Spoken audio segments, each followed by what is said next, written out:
communicate over distance and can no longer move from community to community, I think we're done. You know, at that point we stay home and play poker, which is nothing like shared things. So I think at that point it would pretty much be reduced to local fights.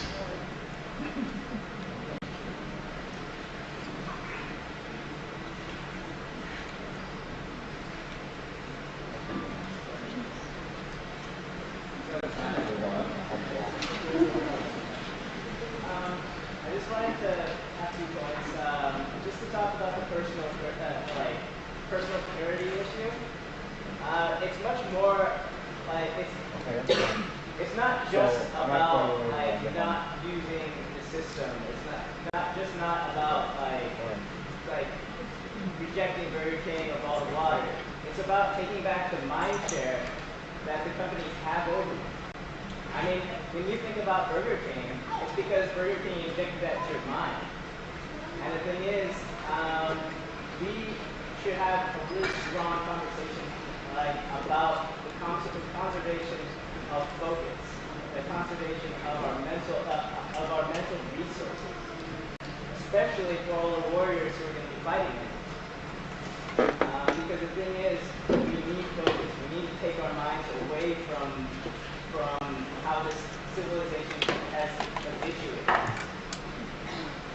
Additionally, I think another thing that we need to talk about is, well, what are we going to do about colleges? I mean, colleges are great sources to educate people who are interested in doing things.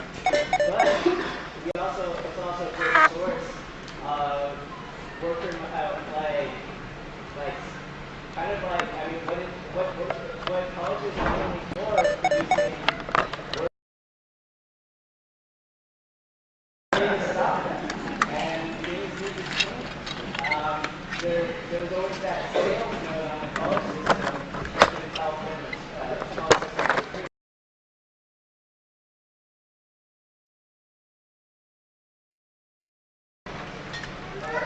Moral centers of community. But that's not true at all. And it needs to become true. And we need to, I think us in colleges need to really work towards that. So I'd like to hear from, I'd like this to be a discussion from all the speakers as well.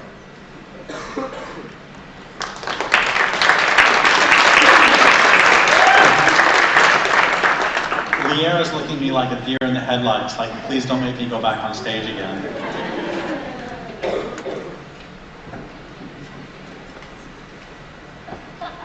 We're supposed to repeat the question.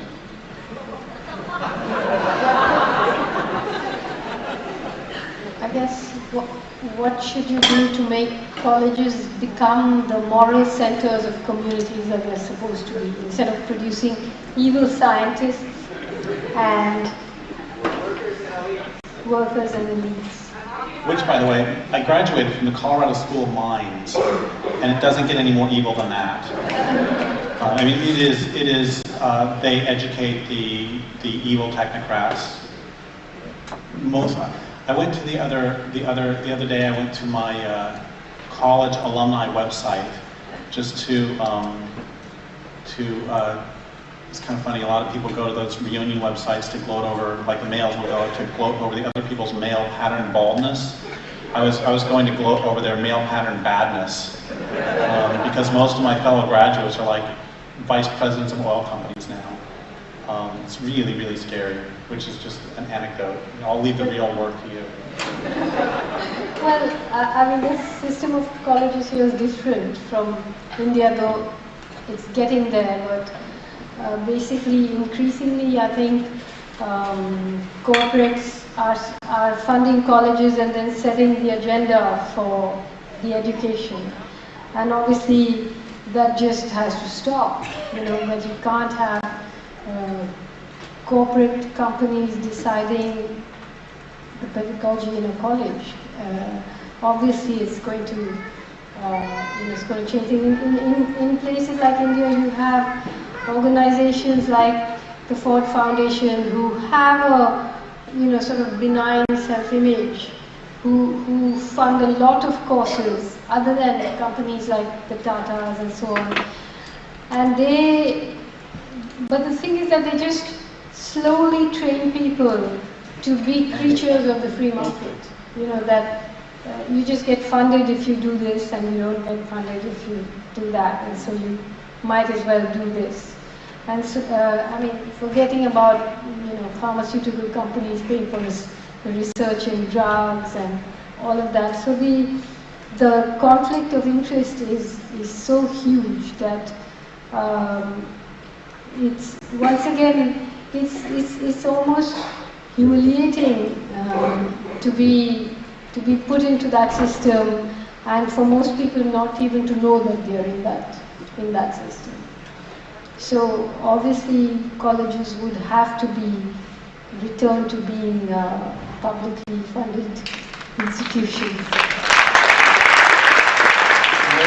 And of course we're not even talking about student loans and the fact that you have to take huge loans to get this corporate education and then not get a job and then get stuck with having to repay the loan. There's a reason that when the democracies of Central and South America were destroyed by U.S. and corporate interests, that one of the places that they would hit first would be universities. Because one of the great things that a university can provide is this incendiary mix of people who have had the leisure to theorize with people who have directly felt the iron boot of oppression on their necks. That there can be this absolutely incendiary combination then of theory and reality. I'm just going to say that it's incendiary, but I've said that 3 times now. And those in power have known, this is pretty interesting, I've never thought of this before. The first part I have, the second part I have. Those in power have recognized that, and so we got in Central and South America and in Mexico sort of the colonial model of how that works for repression in terms of just cops going in to the university. And then in the United States, you get the United States version, which is privatization and the free market will sort of, we're not going to shoot you, we're going to pay you to go the other direction.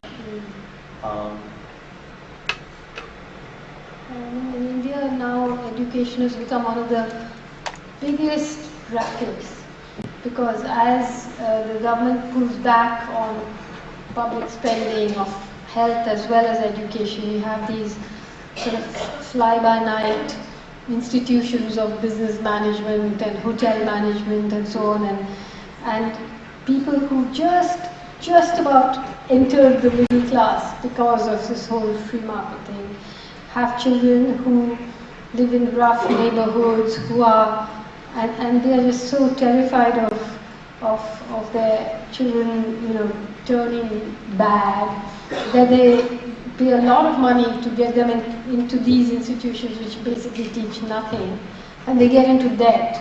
But these institutions, you imagine millions of middle-class people, how much money they vacuum up.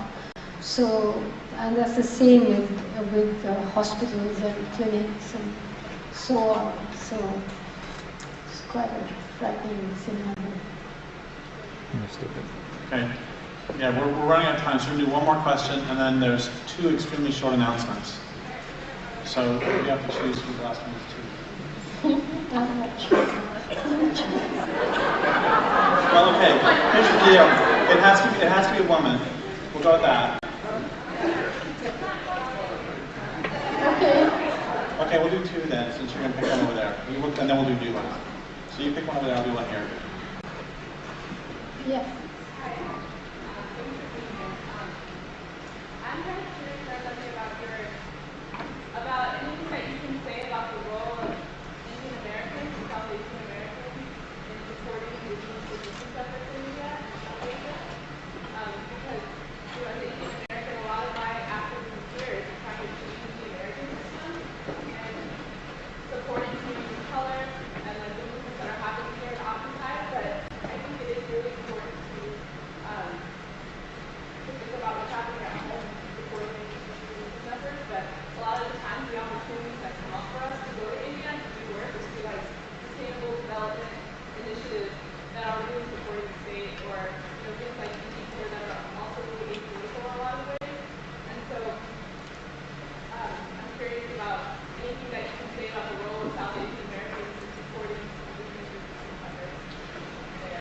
Well, so the question was if Indian Americans can do anything to support indigenous resistance in India.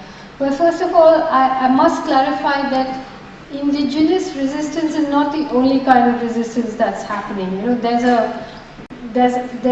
there's all kinds of resistance, and the project of neoliberal privatization is not only affecting indigenous people. Now, the fact is that I think a majority of Indian Americans, particularly, you know, the IT, the information technology populations in Silicon Valley, and generally the Indians who study and live in America are very much part of an elite, and a lot of them do act politically, but in supporting the right, in supporting the right-wing Hindutva project. So most of the time when I write, you know, in a magazine or something, the letters that come saying that she should be hanged or she should be jailed, you know, from Champaign-Urbana or whatever. There's a lot of activity like that goes on, which I'm sure people like yourself could work to counter, you know, to just because there's such a lot of sort of vicious stuff that goes on the web that comes out of here. It's almost like a Hindu Zionist, you know. You have to, you know. But other than that, you know, I don't have any general answer to that question, because there was a time when I, you know, at the time when there were, you know, the beginning of the World Social Forum and things, when I did think that sort of solidarities, international solidarities, you know, was something that we should put a lot of energy into. But then I realized that half the best activists are just turned into travel agents, you know, and they were like organizing the World Social Forum, which then quickly became NGOized, you know. So I would say that, you know, it's also not necessary to think in terms of I'm an Indian American and what can I do for India. I think what you can do here in the place where you live is just as important, you know. Because sometimes I don't any longer know what we mean when we say India, because I keep saying that the most successful secessionist movement in India has been the secession of the middle and upper classes into outer space, you know, where they sort of look down at the people and they say, what's our bauxite doing in their mountains, and what's our water doing in their rivers, and how can we get it out? And they sort of colluded with the elite and the rest of the world. And certainly, you know, one of the, you know, the Indian elite considers itself you know, one part of America in some ways, you know. It was one of the few countries where George Bush was very popular among the elite. So I don't really think in those ways anymore, you know, nationalistically. I think we should just do what we can where we are.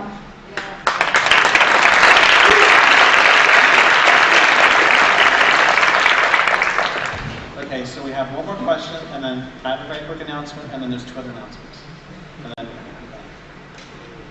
as we're ending, I just want to say thank you. It's a great honor to be learning from the two of you together. It's a dream come true for me to have like two of my personal heroes on stage at the same time.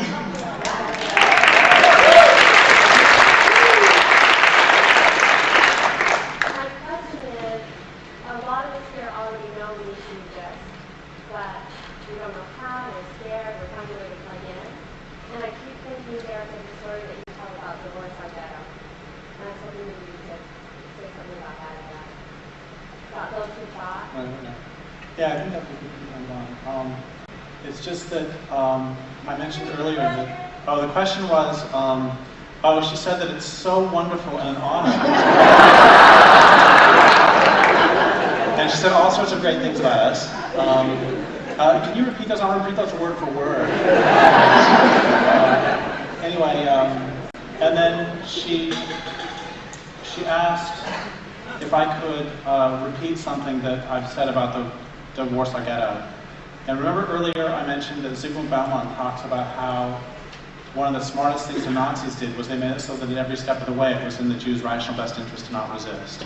And I went through the various things, like if you want to get an ID card, you want to resist and possibly get killed, etc., etc. And when I normally tell that story, the end of that story is that, but I'll tell you something very important, which is that the Jews who participated in the Warsaw Ghetto Uprising had a higher rate of survival than those who went alone. The Jews who participated in the Warsaw Ghetto Uprising had a higher rate of survival than those who went alone. No, listen. The Jews who participated in the Warsaw Ghetto Uprising had a higher rate of survival than those who went alone. Keep that in mind over the next 10 years.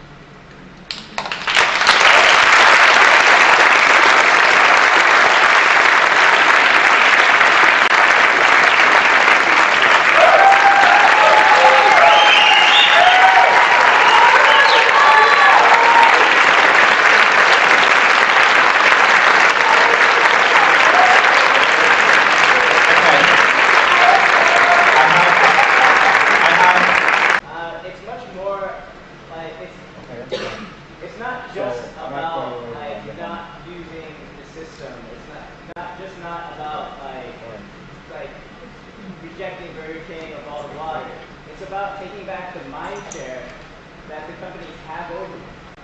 I mean, when you think about Burger King, it's because Burger King injected that to your mind. And the thing is, communicate over distance and can no longer move from community to community, I think we're done. You know, at that point we stay home and play poker, which is not like shared things. So I think at that point it would pretty much be reduced to local. we should have a really strong conversation about the conservation of focus, the conservation of our mental resources, especially for all the warriors who are going to be fighting it. Because the thing is, we need focus. We need to take our minds away from how this civilization. Local fights.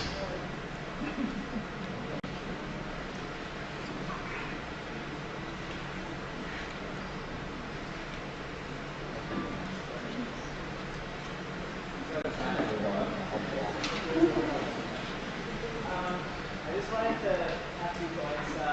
Just to talk about the personal purity issue, which has habituated. Additionally, I think another thing that we need to talk about is, well, what are we going to do about colleges? I mean, colleges are great sources to educate people who are interested in doing things. But it's also a great source of worker